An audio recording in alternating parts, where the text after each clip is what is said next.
Welcome to another episode of The Closing Table with Ray and Maria. Today's topic is how to double your income and reduce debt. Let's tune in. And then here's another one I want to do. This one's so good. You ready? Yeah.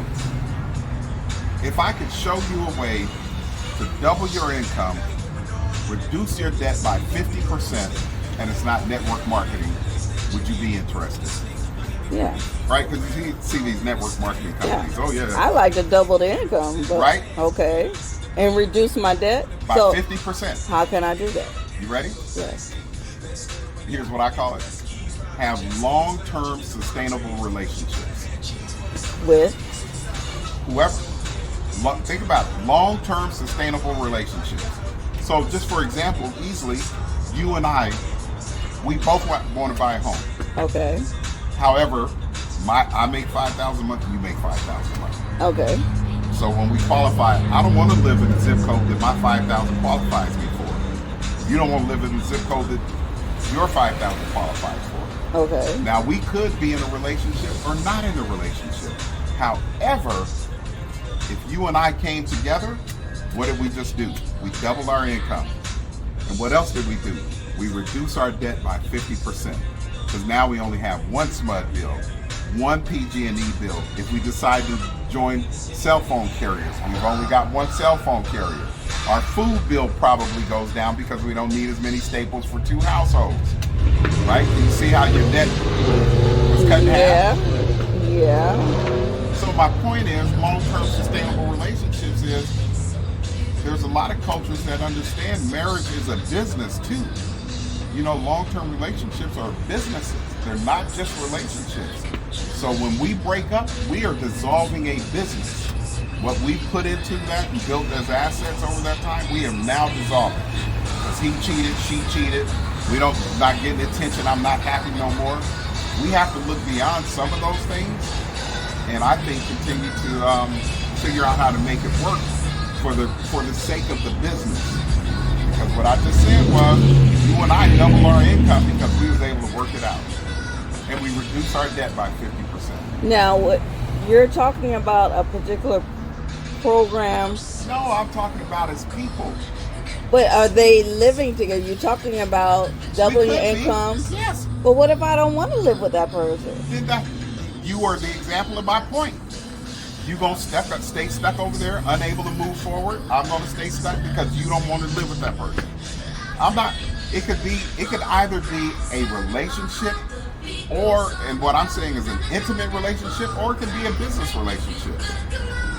We can use the same example and say, let's be co-investors. You and I will buy a house together.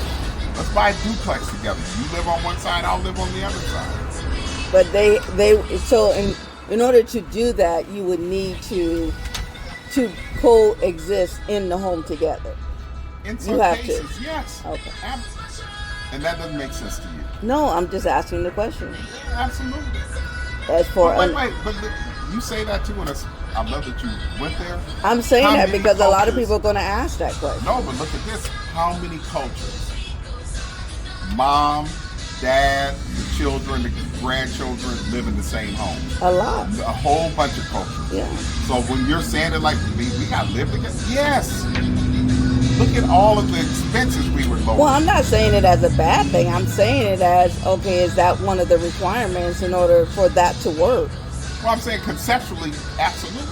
Okay. That's what I'm saying. We're going to double our income and lose half the debt. We're not paying rent in two houses. We're going to pay a mortgage in one house now. So what if someone just has substantial debt beyond the basic utilities? Because what you're talking about is like, you know, when you say SMUD or you say like phone, you know, you're combining, and those are combining those utilities. So, but what if beyond the utilities, I mean, they have like credit cards, they got car payment, they have, you know, all this other debt. So how is that breaking it down to 50%? Well, hold on now. Because that's a little unrealistic too. I'm just saying, if their lifestyle is to carry a lot of debt, I'm not necessarily sure that's the person I want to double my income with and reduce my debt with anyway. Okay. Because I probably ain't going to reduce my debt if their spending habits keep them in that position. Thank you. Okay. So I'm just trying to get clarity I don't know why on you your. would say something like that. I'm just trying to get clarity as far as your idea. I think it's a great idea, and of course, you want to have someone who is like-minded. You know, but there are people that you would come across and meet and commingle with. Commingle with that wouldn't have that situation.